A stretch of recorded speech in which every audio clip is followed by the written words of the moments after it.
Good morning from Panhandle Outdoors with Winston Chester. Panhandle Outdoors, your source for fishing, hunting, and information for folks who enjoy the great outdoors. Now sit back, relax. It's Panhandle Outdoors.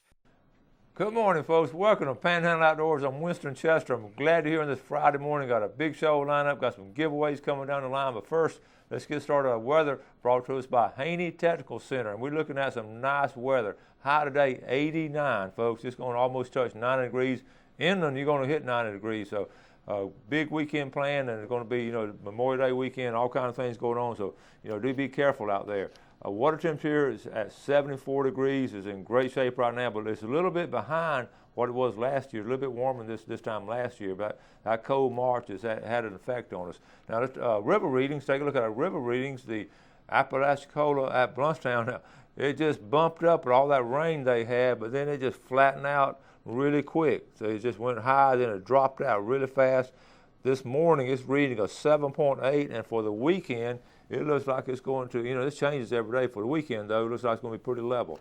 Choctawhatchee, not much going on there, just a pretty steady at a 3.9. It bumped up a little bit at 4 foot last night, dropped down this morning to 3.9, and you're looking at the weekend probably about a 3.5. The Choctawhatchee at Caryville. Now let's take a look at our tide chart brought to us by Kent Forest Lawn Cemetery and Funeral Home. Now it is right now, we're looking at Friday, May the 24th, and good strong tide.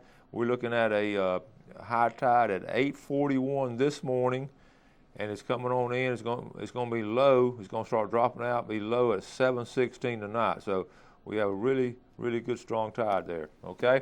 And it's a 1.8 foot range, all right? Let's give a shout out to all the folks down in Carabel at Sea Quarters Marina. They got the big Kingfish tournament planned for the first weekend of August like they always do, and we already making reservations, making plans on fishing now. We're a long way down the line, but we're going to look forward to it. So go ahead and say that first weekend in August with that big Kingfish shootout down at Sea Quarters Marina. Also, the fishing been really good down there, catching a lot of grouper, a nice grouper down there. I heard several reports from folks coming in from out of town catching some nice grouper in Carabel. All right, let's take our first break, and we'll be right back. Hi, welcome back. Let's start this section off with some good pictures, and y'all are so good about sending pictures. So let's start off first with, let's show Sea Quarters Marina, looking straight back in at Sea Quarters down in Carabel. Folks, that's a special place. You get a chance, just go down there and visit with Sea Quarters. Now, let's, we like to go fish at different places every now and then. I do too, and this is a great picture here. This is Ron Mellenthan sent this picture, and he said, "Hey Winston, just wanted to show a few pictures of our trip to Cabo San Lucas, Mexico. Recently, I was fortunate to hook up with this awesome striped marlin. Check this out, folks. It was a fish of my lifetime. I watch your show every day, and very informative things. We do get a fish of a lifetime, Ron. That is an excellent picture, and congratulations. That's one on my bucket list right there to go fish that place. Okay, don't forget now, June 8th, our redfish tournament will be here in Panama City, about 2 weeks away. Go ahead and start planning for that. That's the Emerald Coast Redfish Club. Go ahead and check them out. People want to see this 7-pound pompano, folks. They're out there, pompano biting really good.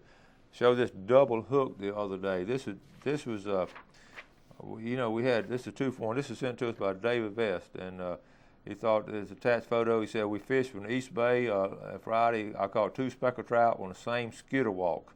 At dusk that next evening, I almost caught a cobia on a skitter walk. We were fishing about 3 feet of water, fishing out of East Bay. One of those got a top hook, and one got the bottom hook.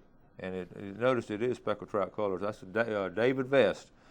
Okay, now check this out. This is some viewers up in Ponce de Leon. Mr. Chester, watch your show all along, and I see pictures of some of the locals that have caught some fish. I wanted you to send you a couple of fish I caught this weekend. A big red, it was 26 and a half inches, and I was really proud of him. Put up a great fight. Also wrangled in a trout that's 26 and a half inches and 5.5 pounds. I'm proud of both the biggest red and the biggest trout I've ever caught. I was wade fishing in Port St. Joe Bay when I caught these fish. I'm from Ponce de Leon. Also attached a second picture. That's his friend Zach Rushing, also from Ponce de Leon, who caught a redfish right before mine, and he was 24 inches long. I helped him with the red and helped him net and all. Hopefully my picture will make the show. And by the way, it's an awesome show. Keep up the good work. All right, thank you very much. Cody Carroll up there in Ponce de Leon. All right, some nice fish there. All right, this is that big 100-pound wahoo I showed the other day. I got another picture of it I want to show you. Okay, this is one of my former students, Amber Gray. She's president of the Outdoor Web Club. Just showing this picture again from this week. People asked to see this picture again because they were fascinated. This is not a rigged picture. This actually happened. The young lady was in my class. Her mother caught this bass, was catching a brim. That bass took out after it, and that's exactly what happened up in a little pond outside of Jack, Alabama. Here's another picture of Amber. Look at Amber, and that's that same 100-pound fish. That gives you an idea. Amber don't weigh much more than that herself, Amber Gray, and that's a huge fish, Amber. All right, now this weekend also, Saturday, this actually tomorrow, they're having over here at Biofeeder Center. They're having the program from 11 o'clock and 2 o'clock on the marine touch tanks. Okay, you can take your kids there, can actually touch stuff, or you can actually take them out of the water themselves and let them do it this summer. I thought you might be interested in this. This is a tornado track map. We had these recent tragedies of tornadoes and all, and since 1956, past 56 years of tornadoes and all in this part of the United States, and you can see where they really concentrated on. But I've tried to zoom in a little bit more closer to the Panhandle here. It's fascinating.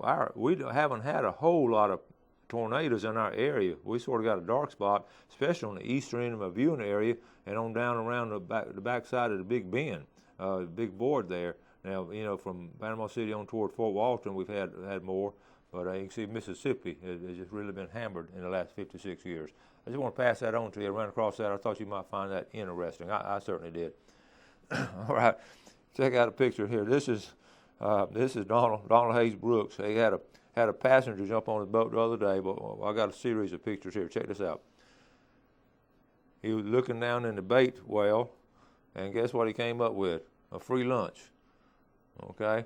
I'm not going to make any jokes about politics or anything, but he certainly got a free lunch, and that's a good picture, a good series of pictures there.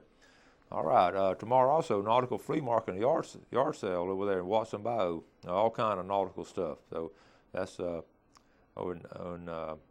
benefiting the breast cancer research right there. Okay, so that's a lot of pictures, a lot of things that's going on around here in outdoors. And I want to go ahead and mention Memorial Day weekend is coming up, and it's one of the busiest boating days of the whole year. Everybody's going to be out, especially here locally, because the weather finally busted out in some good weather, and there's going to be a lot of folks out. And Florida leads the nation each year in boating fatalities and boating accidents. Right now, I checked the statistics before I came on the show. Checked it last night.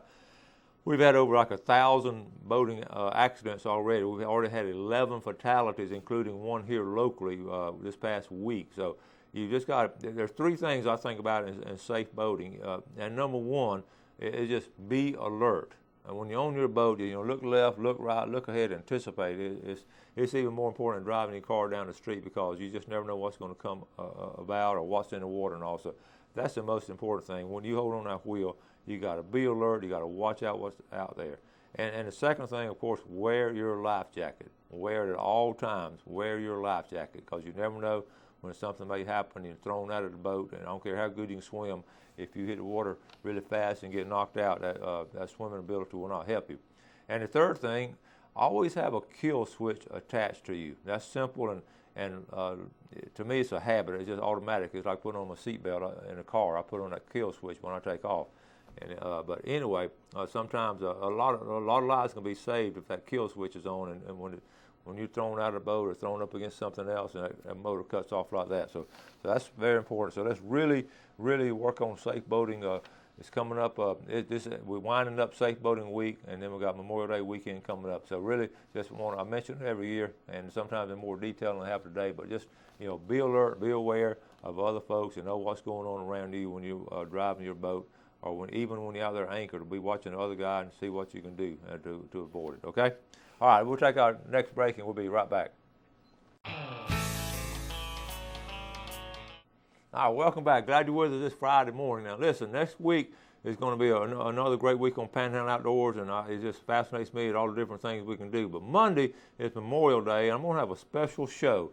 I've gone, you see this book right here called The Last Roll Call. I've talked about it before in the show, by Ken Tucker. And I went by Ken's house, Gail and I did, and sat down with him one afternoon recently and did an interview with him.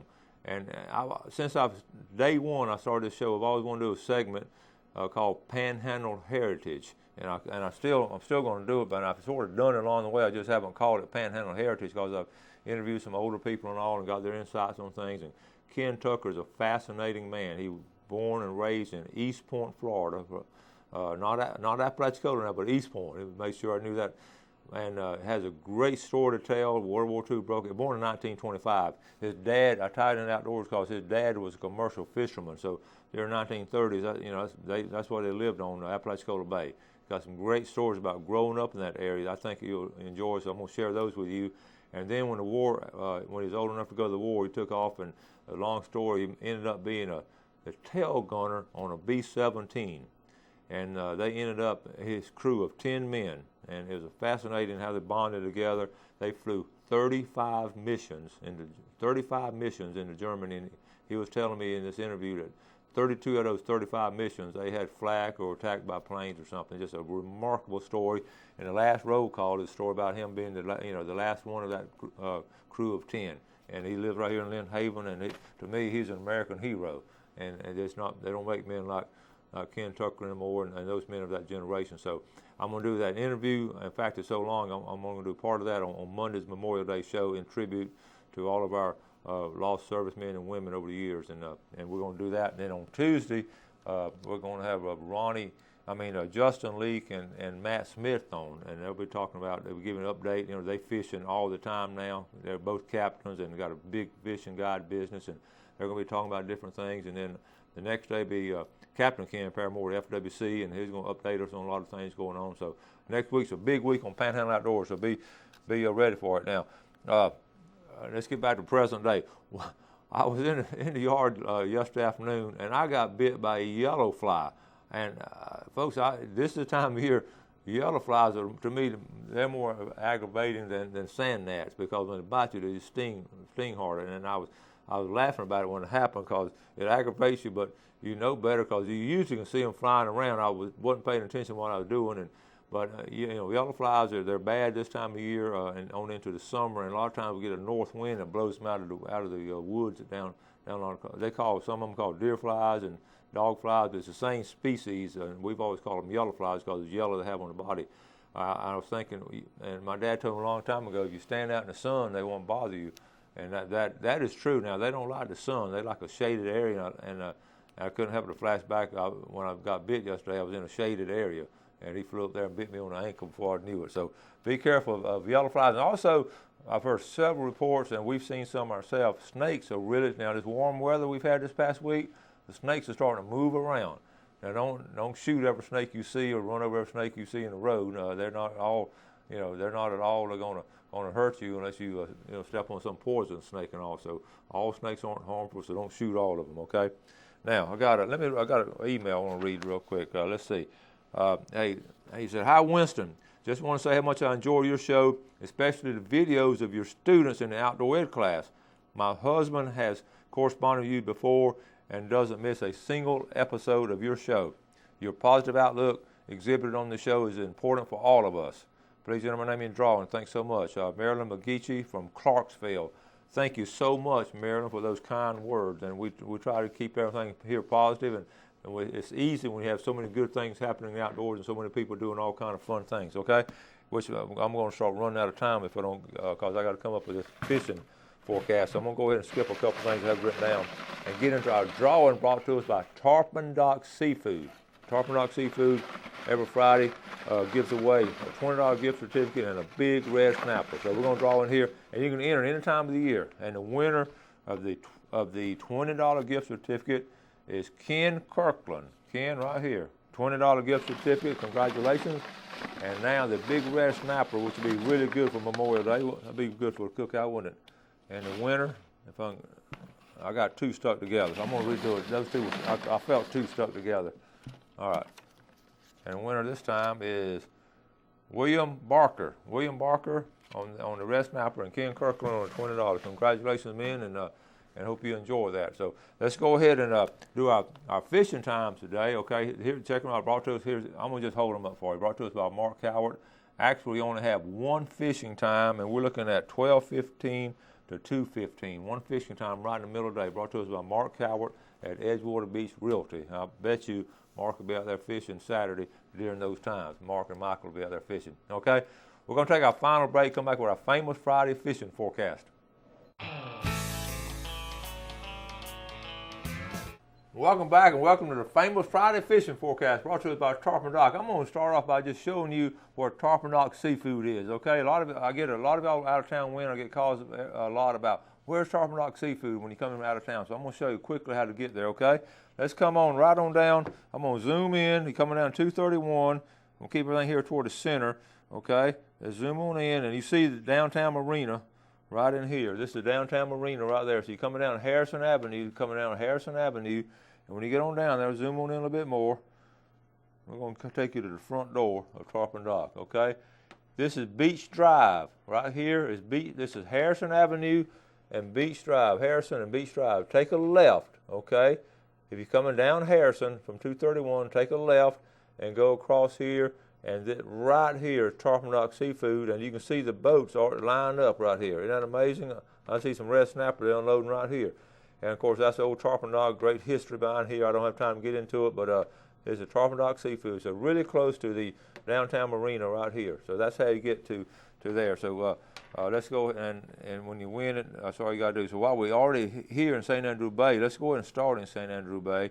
And let's go over here to Deepwater Point. I want to really point out Deepwater Point because so many people can go out to the state park and fish in that area. Deepwater Point is this area right in here.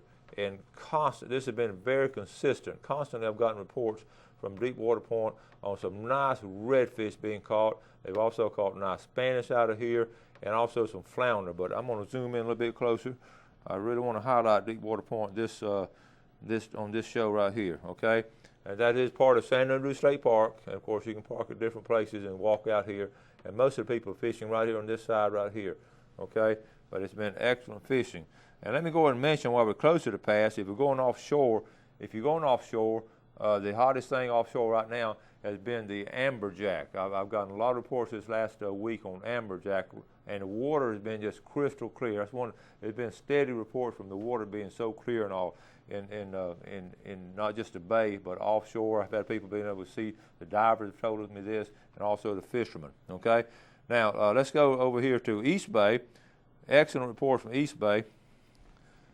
Excellent report from East Bay, okay? Let's zoom in over here. Several areas. The places I've always fished in East Bay has been right here around Tyndall, okay? And then right across from Tyndall, and let's see, I'm going to zoom in a little bit. You get up in these marsh areas right up in here, on high tide, on the incoming tide. This area right in there has been excellent, okay? You can see some of these marsh areas. Been really good. The mouth of this creek right here has been a good spot right here. One of my viewers want to know some good spots to go in East Bay. I'm just showing you some of the spots I've fished. And also there's some deep holes across, a deep hole right out in here. There's a deep hole right in there, okay? Those are all good spots in East Bay. Now let's go east right now. Blair Morgan, I got a report from him yesterday. And on his report, he was telling me St. Joe Bay, same thing, it's been just beautifully clear. And the trout bite has been really good in St. Joe Bay up around the Blacks Island area. Now, I got a report also from some kayak fishermen. They put the kayaks in around a stump hole on the bay side, and they actually wade fished. They were actually wade fishing, and they caught between 60 and 70 trout apiece. And they were able to really, I'm going to show you where they put in at, okay? Let's zoom in on here. All right. They will put in here, put the kayaks in right here, and there's a place to park, okay, right up in this hammock, okay, right here. You drive right here, you can put a kayak or canoe in, and they paddle out here, and they were able to wade fish this point right here, and then they came back across here and wade fished in here during the incoming tide. And each one of those kayakers caught between 60 and 70 trout, and actually one of them got the St. Joe or the St. Andrew Bay Slam, which is a flounder, redfish, and trout. They were able to do that. Okay. Going over to freshwater, I got some reports on freshwater now. The moon's going to be full tonight, and the last couple of days been excellent fishing. Tomorrow's going to be excellent fishing on freshwater. And the river was high, but now it went down, so it pushed that water back up in the slough. And early in the part of the week, I said, folks going to be able to get back up in those sloughs, but now it started dropping back down to 6 foot, so you got to be careful. Now, I know yesterday some folks got back in those sloughs and caught some fish, so, we hadn't been able to get back in those sloughs in a long time, but Lake Wimico continues to be really hot. All right, going over to, let's go over to Choctawhatchee Bay. Choctawhatchee Bay, the fisherman, I did get a report over there from a freshwater fisherman, but he was fishing down on the lower end of the river, and what he was able to catch, they were catching a lot of brim, but he said it took him a long time to catch their limit. But they did finally catch them, but he was watching some speckled trout fishermen also fishing the same area up in the upper end of Choctawhatchee. He said they weren't catching a whole lot, but he could tell when they were catching them. So it looked like my report would be the saltwater fishing was slow on the Choctawhatchee Bay, but the freshwater right under all those tributaries on Choctawhatchee Bay has been really good. So I would check out those places there. Jumping down to Carabel, I just mentioned Carabel. The bite, it's just been an excellent bite down there on grouper. Tony Bass from Valdosta has caught some really nice grouper down there. I want to go back over here. I didn't go to West Bay. West Bay and also Mexico Beach. I got some good reports. I got a call last Monday from a viewer at Mexico Beach. And they were fishing off Mexico Beach and said the fishing was excellent, okay? And they were fishing in buoy line. Let's go down to the, you may not be able to see it, but the buoy line has been excellent fishing over there. But surf fishing this weekend, I'm gonna try surf fishing one more weekend, and that's going to be maybe one of my final weekends of surf fishing. So if you get a chance, get some sand fleas and all, or shrimp, and try it out. That's what I'm going to do. So all kind of things you can do this weekend. Most importantly, you just be sure to get outdoors and do something in the outdoors, preferably to something like fishing and all with this great weekend plan, okay? Got to get out of here. I want to tell you how much I appreciate y'all watching the show this week. You do something good for somebody today, and God bless. Thanks for joining us for Panhandle Outdoors with Winston Chester. Panhandle Outdoors features hunting, fishing, and other activities and information to help you enjoy the great outdoors. Join us next time for Panhandle Outdoors.